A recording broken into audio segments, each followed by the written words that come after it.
ચાલો સમ નંબર 6 એમાં તમને એ સેટ આપ્યો છે, બી સેટ આપ્યો છે અને ક્રમયુક્ત જોડ પણ આપી દીધી છે, પેર આપી દીધી છે. તમે 1 લ્યો એટલે આન્સર 4 આવે, 2 લ્યો તો 5 આવે, 3 લ્યો તો 6 આવે અને તમારે સાબિત કરવાનું છે કે આ એક એક છે. તો આમ જુઓ તો હાવ સુરસુર્યું છે. તમારે ખાલી થોડુંક લખવું હોય તો આમ લખી શકો તમે કે f(1) ઇઝ ઇક્વલ ટુ 4 થાય ને, f(1) એટલે 4 થાય. ક્રમયુક્ત જોડના સ્વરૂપમાં આપ્યું છે.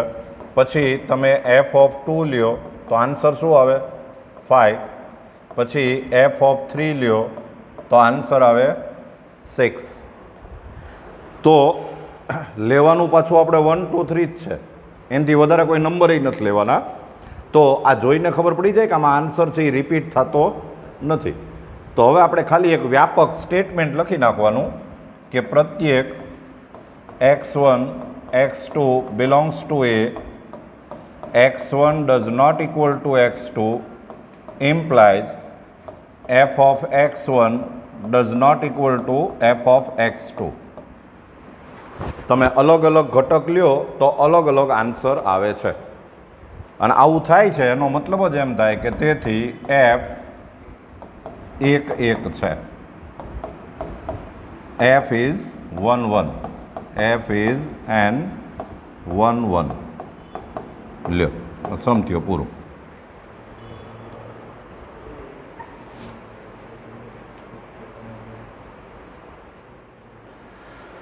ચાલો નંબર 7. તમારે એક એક છે કે કેમ, વ્યાપ્ત છે કે કેમ, 1 1 છે કે ઓન ટુ છે એ આપણે કહેવાનું છે. અને એમાં આપણે ફર્સ્ટ સમ કરીએ. પહેલો એમાં f from r to r f of x is equal to 3 - 4x. તમારે છે ને એક વસ્તુ તમને યાદ રહી ગયેલી હોવી જોઈએ. ન યાદ હોય તો હું તમને કહી દઉં કે જે વિધેય r થી r હોય અને જેનું formula f of x is equal two ax plus b આ ટાઈપનું હોય, સુરેખ સમીકરણ કહેવાય આને, સિંગલ ડિગ્રી ઇક્વેશન. આ વિધેય છે એ હંમેશા એક એક થાય અને વ્યાપ્ત થાય. એટલે કદાચ તમને MCQ પૂછ્યો હોય તો આ જોઈને જ કહી દેવાનું કે આ એક એક અને વ્યાપ્ત જ છે, એ કન્ફર્મ જ છે. હવે તમારે ફક્ત સાબિત કરવાનું છે. હવે જ્યારે આપણને એડવાન્સમાં ખબર છે કે આ એક એક અને વ્યાપ્ત છે તો એની સાબિતી આપણે વ્યાપક સાબિતી આપીએ છીએ, એ તમને ખબર છે. તો આપણે આની ફટાફટ વ્યાપક સાબિતી આપી દઈએ. તો પહેલાં આપણે એક એક સાબિત કરવું છે. તો બોલો શરૂઆત ક્યાંથી કરશું?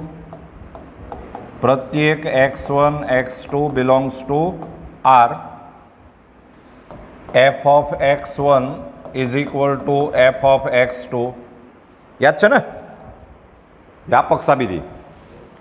તો ઇમ્પ્લાઇઝ, બોલો f of x1 એટલે શું થાય?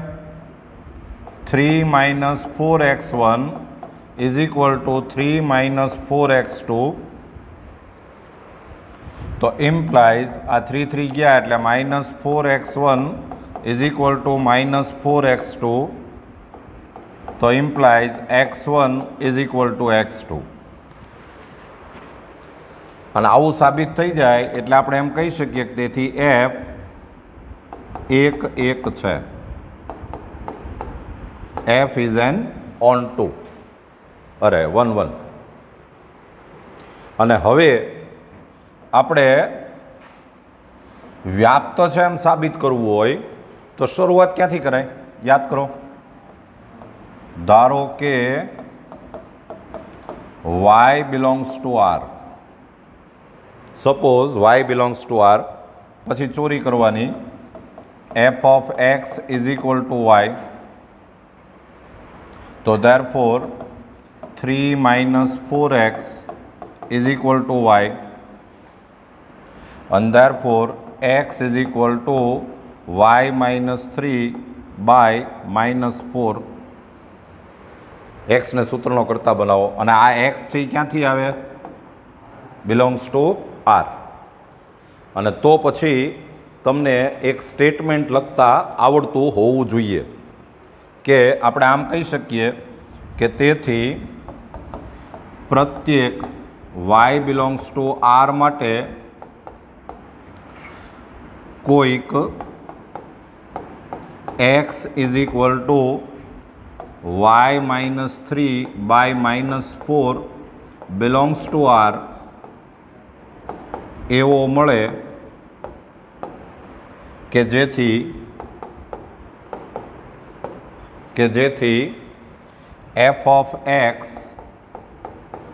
Is equal to f of x એટલે y-3/-4 અને ઇઝ ઇક્વલ ટુ આ એફ ઓફ એક્સના ફોર્મ્યુલામાં એક્સની જગ્યાએ આવું મૂકો એટલે આ થાય 3-4 ઇન્ટુ y-3/-4 અને ઇઝ ઇક્વલ ટુ આનો આન્સર વાય આવશે. વાય થાય અને આવું આપણે લાવી દઈએ એનો મતલબ જ એમ થાય કે તેથી એફ વ્યાપ્ત છે. આ સ્ટેટમેન્ટ આપણે બધા જ સમમાં એક સરખું લખીએ છીએ, બરાબર ને? જોઈ લો.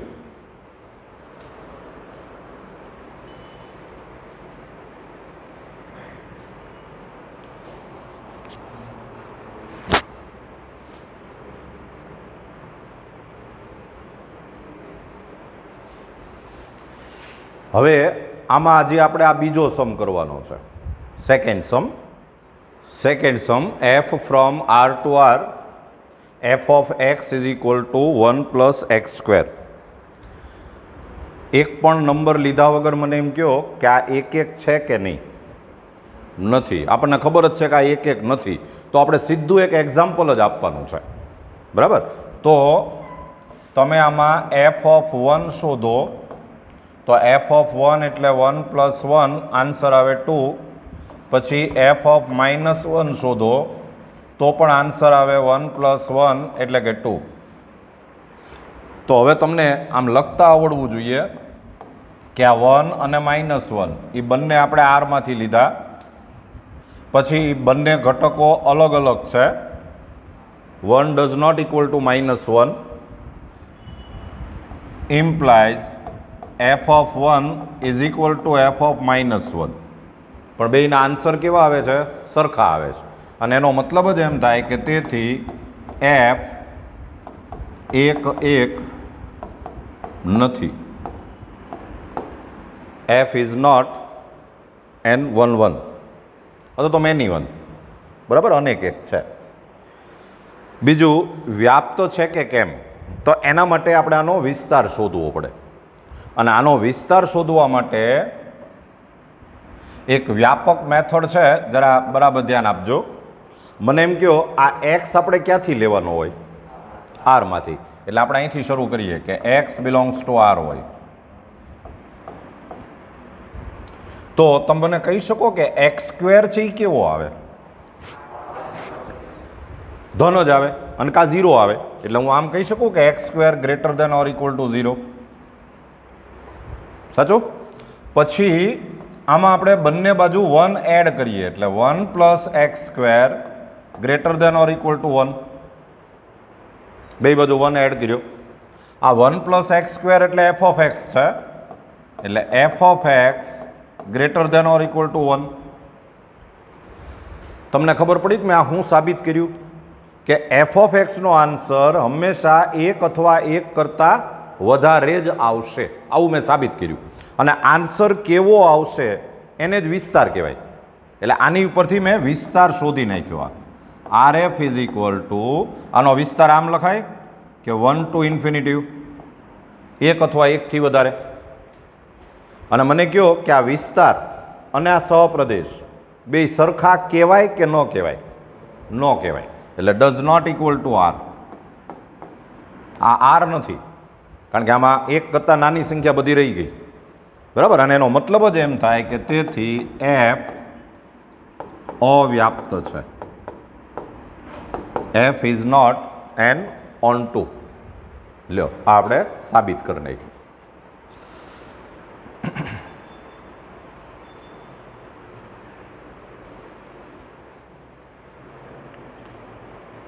ચાલો નંબર 8. વિધેય છે એ A cross B to B cross A છે. મને એમ કહો આ A ક્રોસ બીમાં હોય શું? A ક્રોસ બીમાં શું હોય? ક્રમયુક્ત જોડ.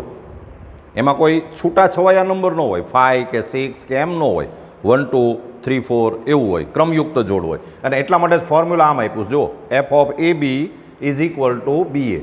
તમે જે ક્રમયુક્ત જોડ લ્યો એને ગલોટિયું ખવડાવી દેવાનું, એવું ફોર્મ્યુલા છે. અને તમારે આ એક એક અને વ્યાપ્ત છે એવું આપણે સાબિત કરવાનું છે. બરાબર? તો પહેલાં આપણે એક એક સાબિત કરવાની કોશિશ કરીએ. તો પહેલાં છે ને એણે કીધું છે જ સાબિત કરો, એનો મતલબ જ એમ થયો કે એક એક અને વ્યાપ્ત તો છે જ. તો આપણે વ્યાપક સાબિતી આપીએ તો આમ લખશું કે પ્રત્યેક A1 B1 A2 B2 belongs to A cross B.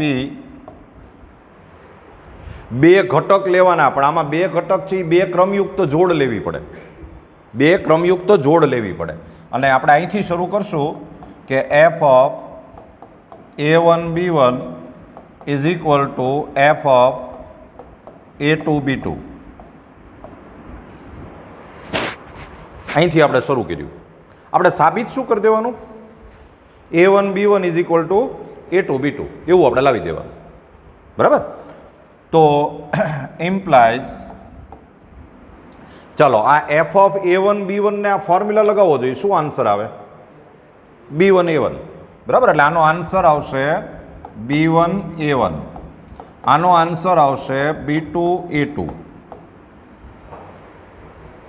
અને ક્રમયુક્ત જોડમાં તમને ખબર હોવી જોઈએ પેરમાં કે બે પેર સેમ હોય ને, એવું તમે ત્યારે જ કહી શકો કે જ્યારે એનો પહેલો ઘટક સરખો હોય ને બીજો ઘટક સરખો હોય, તો જ એ બે પેર છે એ સેમ છે એમ તમે કહી શકો. એટલે આનો મતલબ એમ થયો કે implies A1 is equal two A2 અને B1 is equal two B2. આવું આપણે પ્રૂવ કર્યું. અને A1 is equal two A2 અને B1 is equal two B2 હોય તો હું આમ ન કહી શકું કે A1 B1 is equal two A2 B2. કહેવાય ને A1 ને A2 બે હરખા છે, B1 ને B2 બે હરખા છે, એટલે આ બે ક્રમયુક્ત જોડ સેમ થાય જ. અને આનો મતલબ જ એમ થાય કે તેથી F 1 1 છે. F is N 1 1. લ્યો આ આપણે એક એક સાબિત કર્યું. ચાલો હવે આપણે વ્યાપ્ત સાબિત કરીએ. તો વ્યાપ્ત સાબિત કરવા માટે શું કરવું પડે? આમાંથી એક ઘટક ધારવો પડે. પણ આમાં એમ ન લખાય y belongs to B cross A, એવું ન બોલાય. કારણ કે y છે એ B ક્રોસ એમાં હોય જ નહીં. આમાં હંમેશા ક્રમયુક્ત જોડ જ હોય.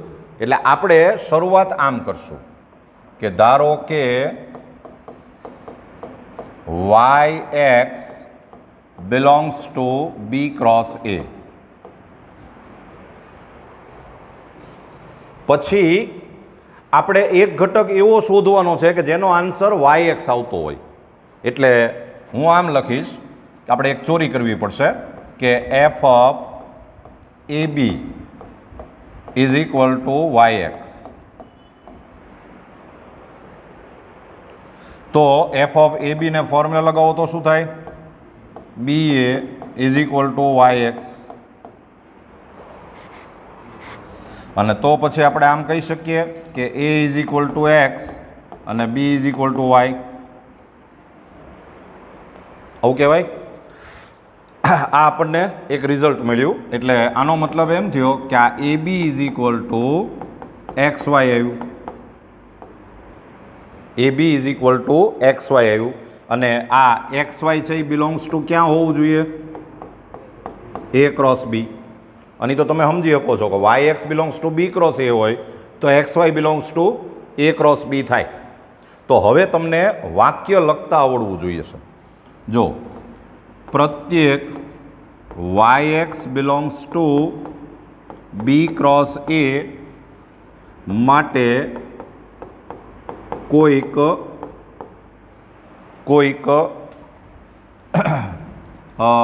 એક્સ વાય બિલોંગ્સ ટુ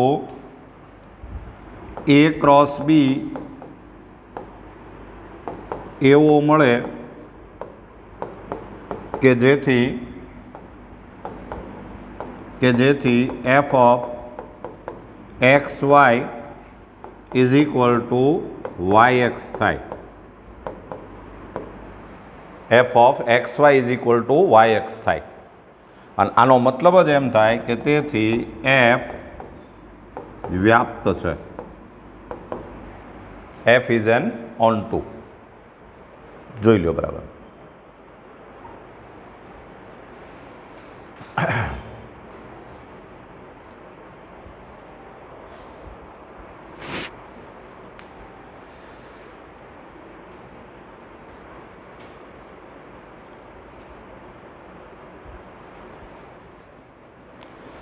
ચાલો નંબર 9. તમને બબે ફોર્મ્યુલા આપ્યા છે. આ ફોર્મ્યુલા આપણે ક્યારે યુઝ કરવાનું છે કે જ્યારે n અયુગ્મ હોય, એકી હોય, ઓડ હોય. અને આ ફોર્મ્યુલા આપણે ક્યારે યુઝ કરવાનું છે કે જ્યારે n છે એ યુગ્મ હોય, ઇવન હોય. અને તમારે એક એક છે કે કેમ, વ્યાપ્ત છે કે કેમ એ આપણે ચેક કરવાનું છે. તો પહેલાં તો આપણે ફટાફટ એક્શનમાં આવવું પડશે. તમારે નંબર લેવાના ક્યાંથી છે? એનમાંથી લેવાના છે. તો આપણે ફટાફટ નંબર લેવા માંડીએ. તમે પહેલાં લ્યો એફ ઓફ 1. તો કયો જોઈએ આ બેમાંથી કયું ફોર્મ્યુલા યુઝ કરવાનું? પહેલું, બરાબર ને? પહેલું. તો 1 મૂકો એટલે 1 + 1/2 એટલે આન્સર આવે 1. પછી આપણે એફ ઓફ 2 લઈએ. ફોર્મ્યુલા કયું? સેકન્ડ એટલે 2/2 આન્સર આવે 1.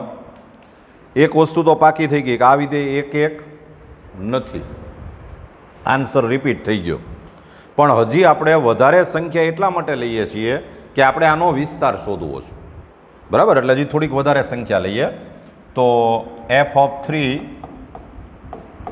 ફોર્મ્યુલા પહેલું આવશે એટલે 3 + 1/2 એટલે આન્સર આવે 2. પછી એફ ઓફ 4 તો સેકન્ડ ફોર્મ્યુલા 4/2 આન્સર આવે 2. પછી એફ ઓફ 5 તો 5 + 1/2 આન્સર આવે 3. પછી એફ ઓફ 6 તો 6/2 આન્સર આવે 3. હવે આ એક એક તો નથી જ, તો પહેલાં આપણે એ લખી નાખીએ કે આ 1 અને 2 એ આપણે એનમાંથી લીધા. 1 ને 2 એ બે અલગ અલગ છે, પણ એફ ઓફ 1 અને એફ ઓફ 2 એ બે સરખા આવ્યા. અને એનો મતલબ જ એમ થાય કે તેથી એફ અનેક એક છે. F is many 1. બીજું, આ જોઈને તમને ખબર પડી કે આનો વિસ્તાર શું થાય? જવાબો કેવા આવશે? આમ આવશે ને, આમાં આન્સર બધા આવા જ આવે છે. 1 2 3 4 આમ જ આવશે. હજી આગળ આન્સર લેશો તો આમ જ આવશે. અને આને તમે એન કહી શકો. તો જુઓ, વિસ્તાર અને સહપ્રદેશ બે સરખા આવ્યા. એનો મતલબ એમ થયો કે તેથી એફ વ્યાપ્ત છે. F is an on two function. લ્યો, આ એક એક અને એક એક તો નથી પણ અનેક એક છે અને વ્યાપ્ત છે.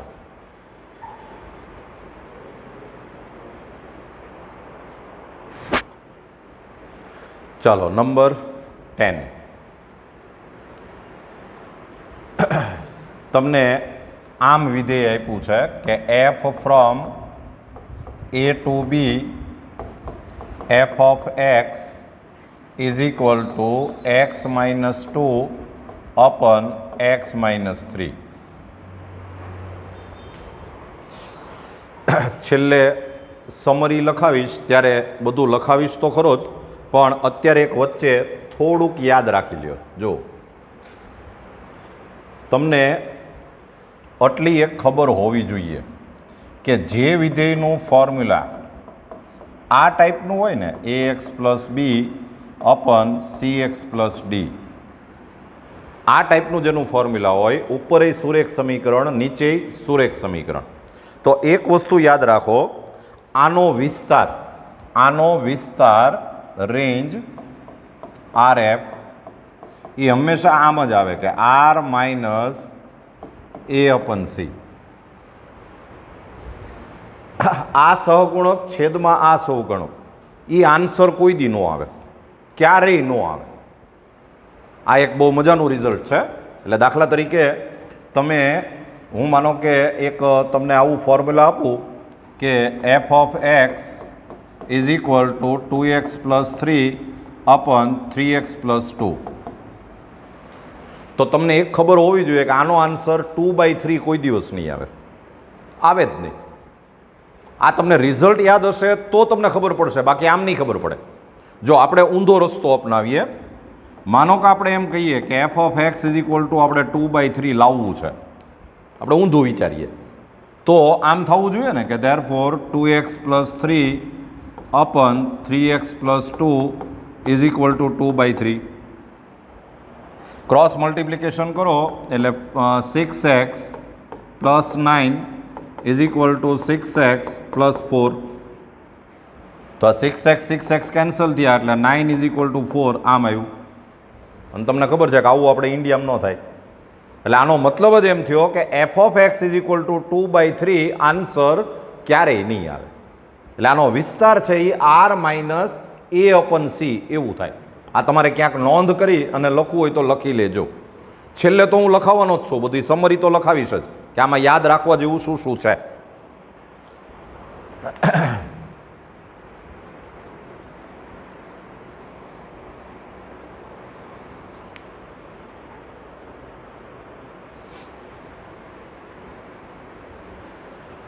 બીજું એક આ યાદ રાખજો, આ વિધેય હોય ને એ હંમેશા એક એક થાય, એક એક જ હોય, એ ફાઇનલ જ હોય. અને બીજું આનો જે પ્રદેશ હોય ડોમેન, એમાં તમે માઇનસ ડી અપન સી ન લઈ શકો, કારણ કે માઇનસ ડી અપન સી લેવા જાઓ ને તો આ છેદમાં 0 થાય. તો તમે જુઓ અત્યારે તમને આમ ખ્યાલ આવશે, આ જે મેં વિધેય આપ્યું ને તો આ એ ગણ છે ને, આ એ ગણ, એમાં આરના ગમે ઘટક લઈ શકાય, 3 ન લઈ શકાય, કારણ કે 3 લેવા જાઓ તો આ વિધેય જ ન રહે. એટલે તમને જો આમાં ક્યાંક લખ્યું જશે કે a is equal two R minus 3, જો એ લખવું જ પડે, નહીં તો આને વિધેય જ ન કહેવાય. બીજું, જો તમારે આને વ્યાપ્ત બનાવવું હોય તો તમને ખબર પડે કે આનો વિસ્તાર શું થશે, 1 આન્સર નહીં આવે, એટલે R માઇનસ 1 આ એનો વિસ્તાર થાય. અને જો તમારે આને વ્યાપ્ત બનાવવું હોય તો વિસ્તાર અને સહપ્રદેશ બે હરખા થવા જોઈએ. એટલે b ઇઝ ઇક્વલ ટુ એને R માઇનસ 1 જ આપ્યું હોય જો, તો જ આ વ્યાપ્ત થાય. માનો કે આ b is equal two R હોય તો એ વ્યાપ્ત ન થાય, ખાલી એકડો આન્સર ન આવે. બરાબર? એટલે આ એક અને વ્યાપ્ત તો છે જ, આપણે ફક્ત એને વ્યાપક રીતે સાબિત કરી દેવાનું છે. બરાબર? તો પહેલાં આપણે એક એક સાબિત કરીએ. ચાલો, ક્યાંથી શરૂ કરશું? પ્રત્યેક x1 x2 belongs to A. f of x1 is equal to f of x2 implies, ચાલો, f of x1 એટલે x1 minus 2 upon x1 minus 3 is equal to x2 minus 2 upon x2 minus 3. Cross multiply करो तो implies x1 minus 2 into x2 minus 3 is equal to x1 minus 3 into x2 minus 2. Expansion करो, विस्तरण, तो आ थी जशे x1 x2 minus 3x1 minus 2x2 plus 6 is equal two x1 x2 minus 2x1 minus 3x2 અને plus 6. તો આ x1 x2 તો cancel, આ 6 એ cancel, અને આ 2x1 ને આ સાઈડ લાવો તો ઇમ્પ્લાઇઝ આ માઇનસ 3x1 પ્લસ 2x1 એટલે minus x1 is equal to આ માઇનસ 3x2 પ્લસ 2x2 એટલે માઇનસ x2. તો implies x1 is equal to x2. અને આનો મતલબ એમ થયો કે તેથી f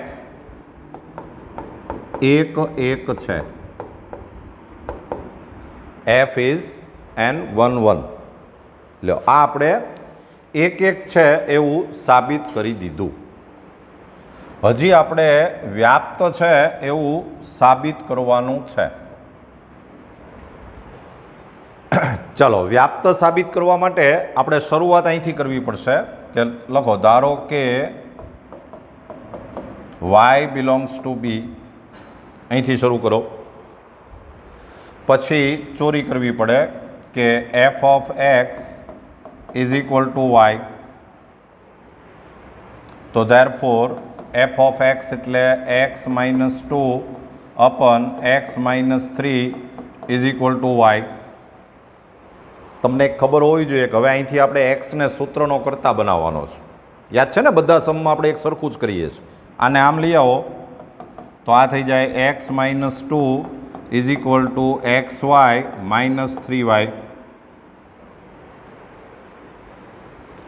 આ એક્સને આ સાઈડ લાવો, 3y ને આ સાઈડ લાવો એટલે 3y minus 2 is equal two, આમાંથી આપણે એક્સ કોમન લીધો હોય તો y માઇનસ 1. અને હવે આપણે એક્સને સૂત્રનો કરતા બનાવીએ તો x is equal to 3y minus 2 upon y minus 1. અને આ જે છે એ એક્સ એ તમને ક્યાંથી મળવો જોઈએ? અરે એમાંથી, બિલોંગ્સ ટુ એ.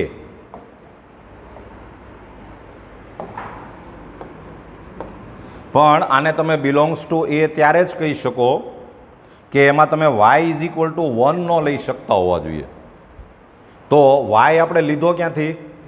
બીમાંથી. અને બીમાં તમે જુઓ 1 લેવાની ના જ પાડીશ એટલે વાંધો નથી કાંઈ. બરાબર?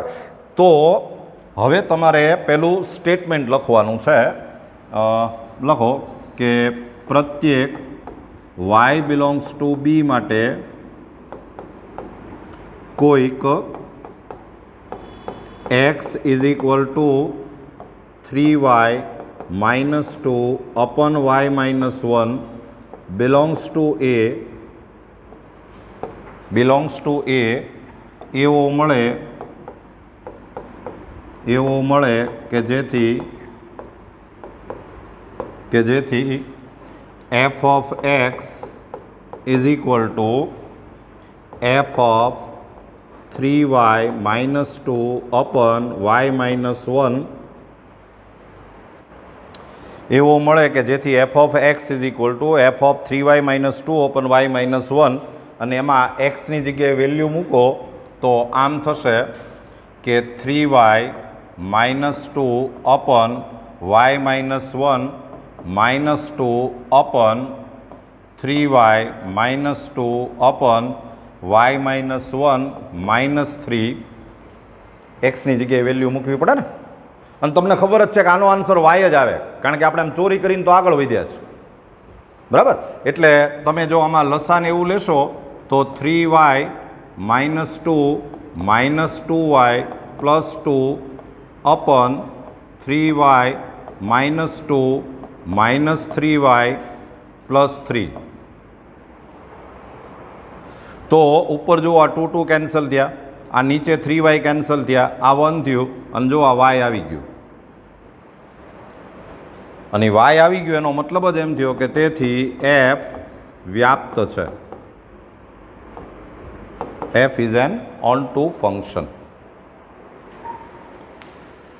ચાલો નંબર 11 MCQ છે અને જોઈને જ ખબર પડી જાય એમ છે. આમાં કાંઈ કરતાં કાંઈ કરવાનું નથી. F of x is equal two તમને ફોર્મ્યુલા આપ્યું છે x⁴. જોઈને જ ખબર પડે કે આ એક એક તો નથી જ, કારણ કે બેકી ઘાત છે એટલે આન્સર ફટાફટ રિપીટ તો થાય જ. તમે f(1) લ્યો તોય 1 આવે, f(-1) લ્યો તોય 1 આવે. એનો મતલબ એમ થયો કે એક એક નથી. આ તો પાક્કું. અને બીજું 4 ઘાત બેકી ઘાત, એટલે તમે આવું કહી શકો કે આ x બિલોંગ્સ ટુ r હોય તો એક્સની 4 ઘાત છે એ greater than or equal to 0 જ આવે. નેગેટિવ આન્સર તો કોઈ દી આવવાનો જ નથી. એટલે આનો વિસ્તાર જે છે રેન્જ ઓફ એફ એ 0 ટુ ઇન્ફિનિટિવ થાય, અને 0 ટુ ઇન્ફિનિટિવ આનો વિસ્તાર થાય તો it does not equal to R, અને એનો મતલબ જ એમ થાય કે વ્યાપ્ત નથી. તો એક એકેય નથી અને વ્યાપ્તય નથી, એક એક પણ નથી અને વ્યાપ્ત પણ નથી. એટલે તમારો આન્સર છે એ આ ડી ઓપ્શન આવે.